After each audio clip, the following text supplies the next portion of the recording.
Hello everyone, привет всем. My name is Benjamin, and if you are learning English and you are a native Russian speaker, then you are in the right place. This YouTube channel is all about helping native Russian speakers improve their English skills. And in this video, I'm going to talk about 6 things that I, as a British person living in Russia, have noticed about Russian apartments. So, let's get started.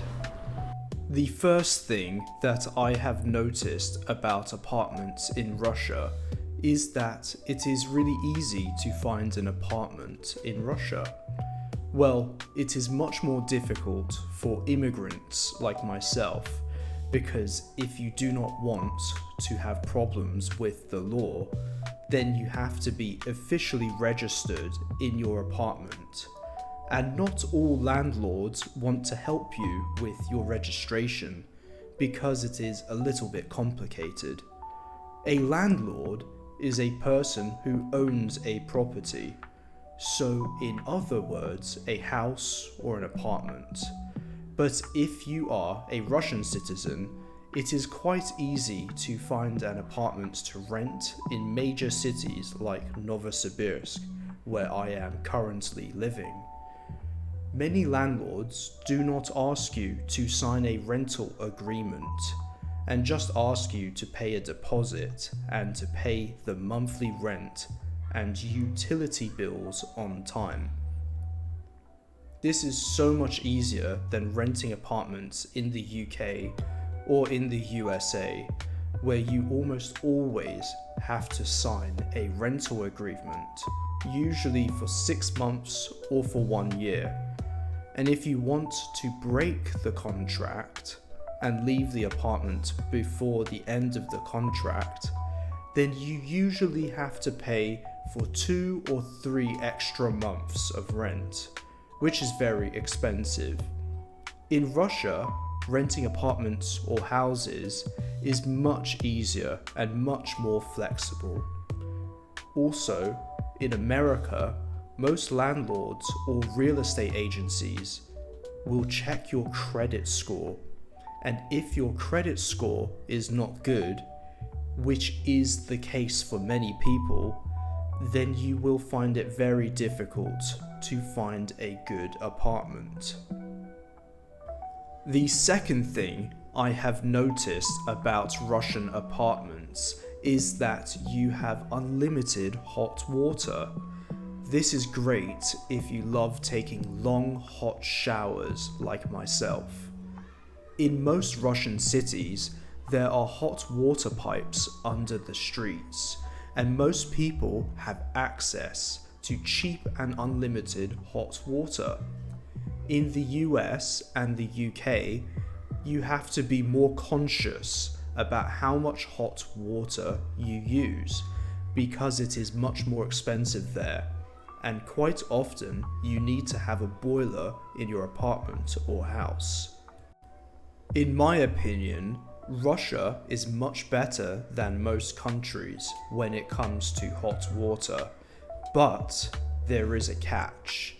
In the summer or late spring, in Russia, the hot water supply is disconnected for 2 or 3 weeks, so that the water companies can carry out maintenance work on the pipes. Thank God this is in the summer and not in the winter. So many Russians spend this period of time boiling water in pots or kettles so that they can wash themselves with hot water. Or if you are a really brave Russian, then you can just take a cold shower. The third thing that I have noticed is that many Russians have their washing machines in the bathroom. I don't know why I don't see this in the UK or in the US, but Russians really deserve praise for this. It makes a lot of sense having a washing machine in the bathroom, because it is a place that you can easily clean and get wet.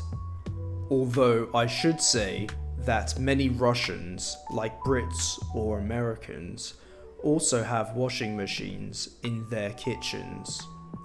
I have also noticed that in Russia, you don't find many laundromats. These are places where you can find washing machines and dryers. Laundromats are especially popular in large American cities, and going to them is part of many Americans' weekly routines.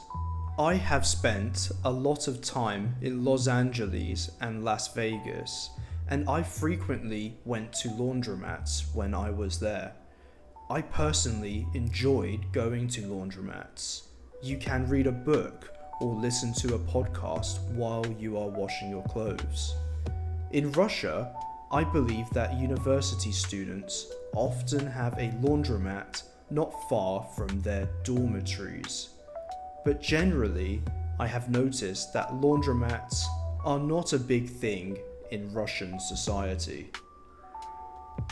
The fourth thing I have noticed is that in Russia you have these things called stretch ceilings.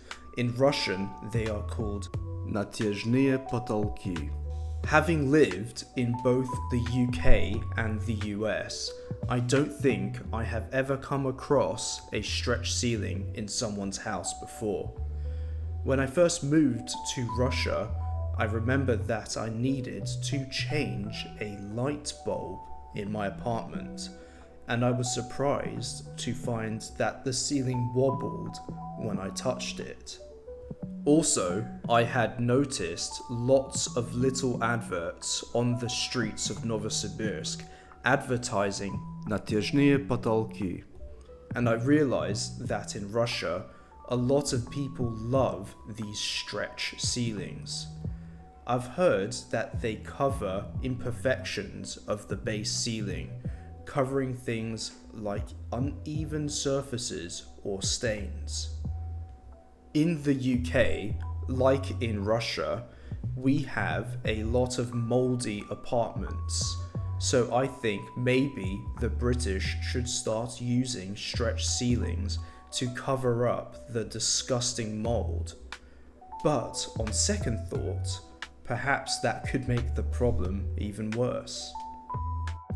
The fifth thing I have noticed is that in Soviet-era apartment blocks, you can find doors in the yard outside an apartment building which lead to cellars, which in Russian are called pogreb, where people store vegetables that they harvest at their dachas. In the UK and in the US, there is no culture of having a dacha, although a small number of people in cities in the UK rent small plots of land where they can grow plants and vegetables. These places are called allotments. But anyway, I first learned about these Soviet apartment building food cellars when I was walking around the area where I live in Novosibirsk, and I saw some little hatches and vents sticking out of the ground. And I thought to myself, what could be down there? It is really incredible how much food many Russian parents and grandparents grow at their dachas, and of course they need a place to keep all those vegetables. So that's why you have a pogreb, a special cellar. Moving on to the next point, the sixth point I have noticed about Russian apartments is that Russians have another storage space, not just the pogreb, a vegetable cellar, but also Russians love to use their balconies as another storage place. Many Russians leave all sorts of items on their balconies, ranging from old fridges to skis to weights to old tires. But if you have some savings, then you can insulate your balcony and make it into another room in your Russian apartment.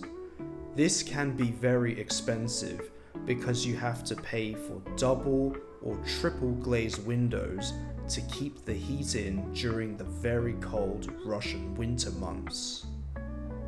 If you are Russian and you want to practice your English writing skills, then let me know what kind of items you keep on your balcony in the comments section of this video.